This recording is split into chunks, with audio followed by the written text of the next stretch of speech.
mission, I got demons to slay. Communication major talking this way. Anxious world, what's going on, everybody? We are back after about a month, break.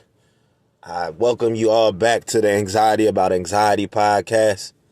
Man, it feels great.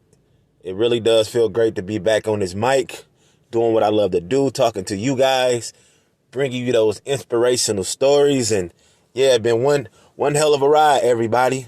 I just want to say, before we get into the episode, I just want to thank, all my supporters, everybody that's been with me along the way, been, just reaching out and just, staying true to my mission. I want to thank all you guys, all my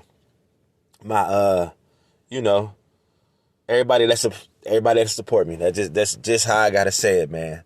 For me, I just been taking a break, like I told you guys. I put out a couple episodes, little special episodes throughout the last month and a half. But I just had to get myself right. Had to make sure I was doing all the right things, getting my mind right. To me, that's the most important thing, is getting my mind right. So yeah, I'm happy, you guys. The podcast is basically going to be the same way.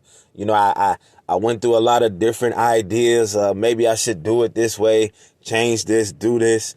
And in the end, man, I just needed that break, just to keep doing. If it's not broke, why fix it type attitude. And I might incorporate. I got a couple of things that I'm going to incorporate this time around, but it's going to be the same format, you guys. I love what I do. I love this podcast. I love this platform. And like I said, I just needed a break, get my mind right. For a minute there, I was kind of concerned, you guys. I'm not going to lie. I felt like I almost lost my passion for it. Just, sometimes you go through things in life. You question yourself. You question your ability to be the best version of yourself. For me, to be the best podcast host, or whatever you want to call me. I'm nowadays, man, am I really a host, or am I just, I'm a voice of the podcast? I don't know. I really don't know. I went through some time where I seen some negative feedback, which was kind of, like, ooh, I had to sit there and think like, man, some people don't, not too fond of, not too much of what I do or just how I do it. But at the end of the day, I got to stay true to myself and stay true to form, and just believe that and know that what I'm doing is I'm just trying to help the mental health community by letting people get out there and share their story. So that's what I'm here to do.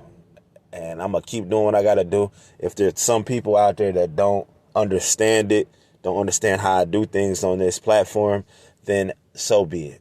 I can't change their opinion. Hopefully I can, but sometimes you can't. And I'm totally fine with that. I just want to grow and just help people out. So one thing that I did that's a little different, I was curious over the last couple weeks. It's because I suffer with anxiety. Obviously, if you guys are a long-time listener, that's my mental health disorder. So I just wanted to see how many people, what's the percentage of people that deals with the different types of anxiety disorders. Just for my personal, I just wanted to see, just to see.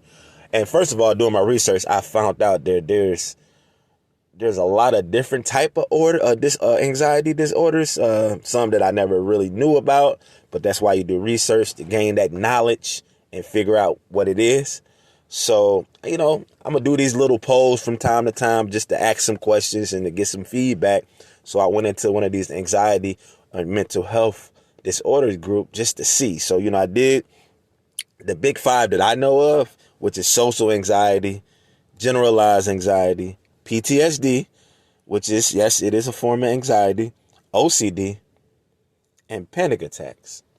And surprisingly, if you would have asked me before this, I would have thought a lot of people had like a panic disorder.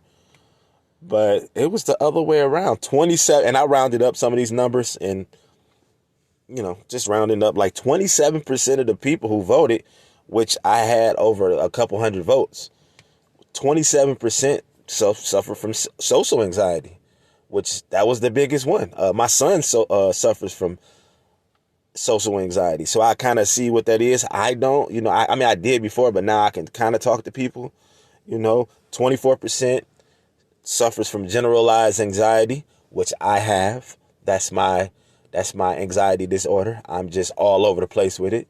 I worry about everything possible. My mind is always going from one thing to one thing. I'm always in my head. So 24% generalized. 22% of the voters had PTSD. 18% had OCD. And surprisingly to me, only 8% had a panic disorder. I thought that would probably be at the top. But in this particular poll, I was wrong, which is nothing wrong with that. Like, I'm pretty sure if I put it in another group or do it some other day, those numbers might flip-flop. But for this poll, that just was shocking to me. I was like, man, social anxiety, that's a lot of people, dealing with that. And like I said, I'm just going to do these little polls from time to time just to get a little feedback, get people to talking. And also, I did get a lot of comments of people who said they dealt with all four of them, or two of the three, or four, or three of the four. So a combination of all of these. So we're out there, and I'm just trying to do my part to change that stigma and get us to do things like this, talk about it, build a community, and just, network and see what we can do. Doing this, you might come in contact with somebody that may help you out in your life. You never know. So be prepared to hear these from time to time. I don't know what another one I'm going to do. I might expand on this. I might do an episode off of these numbers that I got just by itself. That's the plan. We're going to see how much time I have. But like I said, we're going to do a regular episode. So this episode, man, I'm so honored, from a gentleman from the UK. His name is Jamie Gibbons. And Jamie, he has a very interesting story. He unpacked a lot in his story. He opened up. I mean, he really, really opened up and told you and painted you a picture, about his life and his struggles with, multiple mental health disorders, and, the trauma that he's dealt with throughout his life, and how he's trying to change that stigma and, better himself. He's doing it for himself so he can become a better person, so he can feel better inside. And Jamie, I gotta say, man, I was mesmerized by the way you told your story. You did a really, really good job. And I thank you for just opening up and being that voice, and, just not being scared to show everybody or tell everybody what you're going through, what you've been through, what you're currently trying to do to get yourself together. And that's what we got to do. We got to open up. And Jamie did that. Jamie, like I said, he's from the UK. He's been through a lot with the mental health. And he's just trying to brighten up his day. He's just trying to network, like he's going to say. He's trying to network with people and make friends and make people meet like-minded people in order to try to break that stigma that, we have around mental health, and just to become a better person. And he's going to describe how he writes his thoughts down. He's a photographer. He's a writer and all of that stuff, man. And I actually didn't get a title from Jamie. I apologize. I forgot to ask him. I'd never forget, but I forgot this time. But I will come up with a really good title for this episode for Jamie, man. But Jamie, once again, thank you so much for sharing your thoughts to the Anxiety About Anxiety Nation, Anxious World. I thank you for, tuning in and sticking with me. We're going to keep doing this thing and keep moving this mental health awareness forward. So let's jump into this episode with Jamie. Remember, I need you guys to go click that subscribe button. Go on Apple Podcasts, Google Podcasts, whatever podcast. Go and leave a review for me.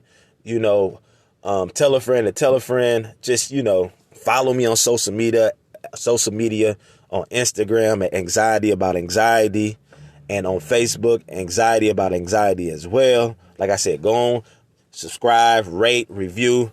That helps out a lot. Email me at anxietyaboutAnxiety@gmail.com if you got any questions, any comments. Thank you all. let's get into this episode. Everybody be safe and be blessed. Hey Keith. Yeah, thanks very much for your message and inviting me to talk about my mental health, my life in regards to mental health. I suppose I'll do a life story I'll go through. Is quite a lot. So I've got extensive mental health history and addiction. So anyway, I suppose I'll start at the beginning. My name's Jamie. I'm currently 45 years old. There's never been in my time in my life where I haven't felt discomfort or distress. From my earliest memories, there's been feelings of like loneliness, emptiness, distress, disturbance, inner disturbance. And there were 3 deaths in my family in my very early years when I was about 4 years old. And I was left with a mother who was traumatized. And we never spoke about mental health in our family. This is something that come way down the line. This was way back in 1980. But I was left with a mother who was shaking. She'd lost her husband and her son, her father. I'd lost my father, my brother, and my granddad. These are the same people, but they're different relations. So, and then there was my mother's mother, and they had a very difficult relationship. And my nan, that's my mother's mother, she had cancer, and we had a lot of stress in our family, lots of pressure. Keep it. I was a little boy, and that was really, that time in my life was, it left a deep crater in my inner world that was never recognized afterwards until way down the line. And it's never really, really been recognized as deeply as what it should be. This crater and other craters that came after it, just how deep they are. Anyway, so I will go back again. I have ADHD, amongst other things. I believe I do anyway. It's undiagnosed currently. I'm waiting. And my mind scatters, drifts like a leaf in the wind. So that, it's all over the place sometimes. Like my mind can be scattered and I can lose my train of thought. But anyway, I'll go back to where I was. So this happened in my early years, and then I went to school, and I've always loved learning, still do now. I love learning very much. But school pressured me further. The social aspect, I was bullied throughout school.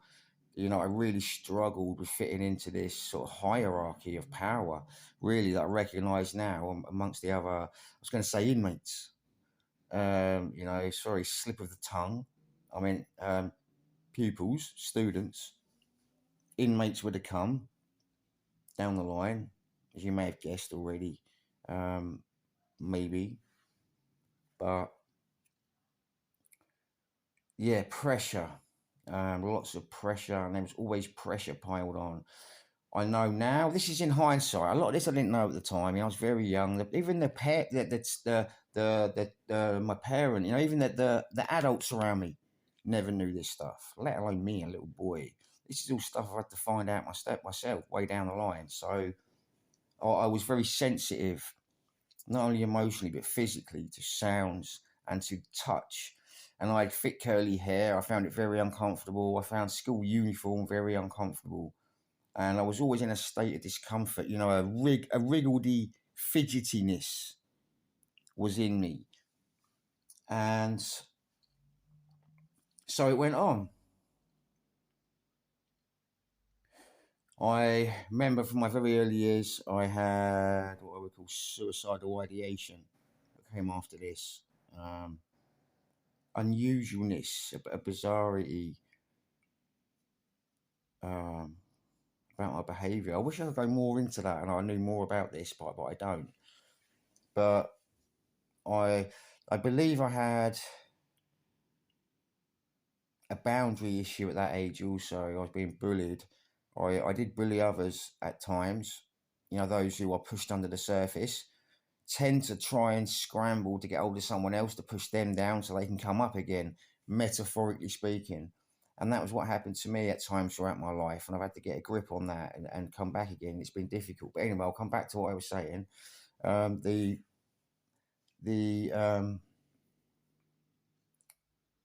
there was definitely boundary issues in my early years.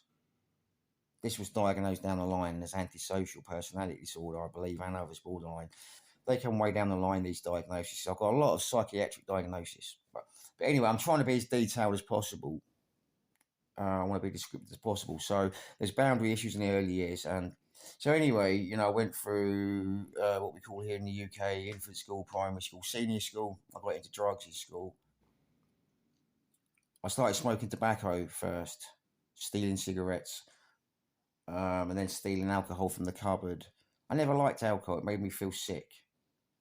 I never really liked the stuff. And anyway, one thing led to another. And then there was glue and solvents came.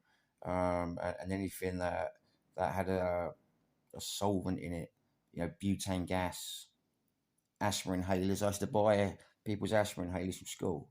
And anyway, really, when I found cannabis and then acid, you know, afterwards, and I loved these things. They made me feel good, very good indeed. And I took to drugs like a duck takes to water, very much indeed. And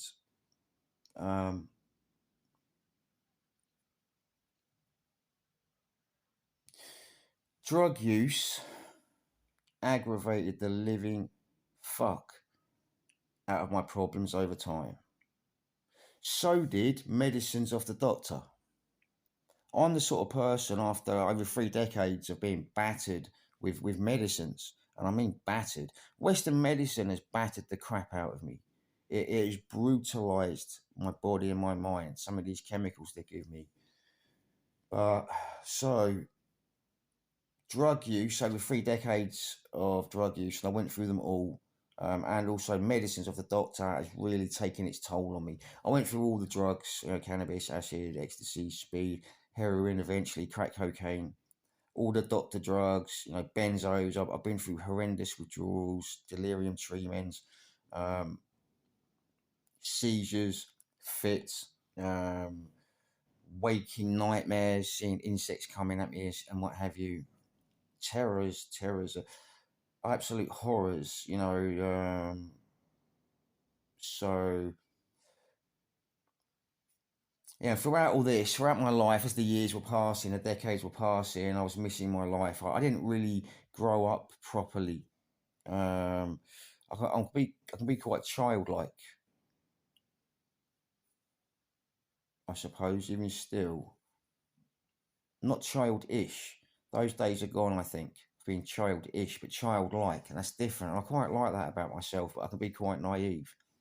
The diagnosis I have, I first went to the doctor when I was about 19. It's a long time ago. I'm 45 now. First with the doctor when I was about 19. Anxious and nervous. I was agoraphobic at the time. That's one of my diagnoses. I wrote a letter to the doctor because I couldn't go there, and one thing led to another, and eventually I managed to go there, and they prescribed me pills, and that was the one. It was one of the first early diagnoses that I got: anxiety disorder and depression. So I was depressed because I couldn't have the life that I wanted. You know, and I used to get. It's very sketchy, you know, my history. I'm struggling to say it. There was a lot of drug use. There was about 2 years of agoraphobia, where I had to go out to get drugs, but I only went out at night. And if I saw anyone coming, I would hide. I couldn't take other people, or I'd get them dropped off. So there was 2 years of agoraphobia. There was. It's very sketchy trying to put all these pieces into a understandable timeline for you. But anyway, so the early diagnoses were anxiety disorder, depression, agoraphobia. They diagnosed me OCD, panic disorder. When I went to prison, they diagnosed me antisocial personality disorder, borderline personality disorder, adjustment disorder, spectrum anxiety disorder, avoidant disorder, and others. I believe I have schizophrenia. I hallucinate. I see spooks. I can get thought implants. That can be very scary. I see ghosts type, spectre type things, and they can stand behind me. I also have a neurological condition, fibromyalgia, allodynia, if I can pronounce that correctly. That can be unbearable. When this aggravates my psychiatric conditions and vice versa, they aggravate it back. And you end up with this distressed body, pokes a stick into the hornet's nest of a distressed mind, which then swarms the body with suffering. This is how I describe it. I end up with this cyclic loop of suffering, and one aggravates the other. So I believe I have schizophrenia, undiagnosed. I've been waiting for mental health treatment for over a year now. The mental health services in this country are absolutely atrocious. It doesn't work at the best of times, let alone at times of crisis like COVID. I know loads of people have been battered by Western medicine. It doesn't seem to actually mend people. It seems to slowly damage them, with their fingers crossed that it will keep their heads above water in one way or another. But I don't want to go too much into that. So I believe I have undiagnosed schizophrenia. I have undiagnosed ADHD, no doubt about it. Caffeine calms me down, doesn't perk me up. I hallucinate, thought implants. So I got into writing in prison. I had a terrible time in prison. I was on suicide watch for a very long time, about 21 months. I'm covered in slash marks. I was a self-harmer, prolific throughout. Quite a prolific self-harmer. At times, very serious. Most of the time, they were light scratches just to create a bit of pain. But at times, serious suicide attempts. They weren't always suicide attempts. They was often self-harm. Just ordinary self-harm, just to induce pain.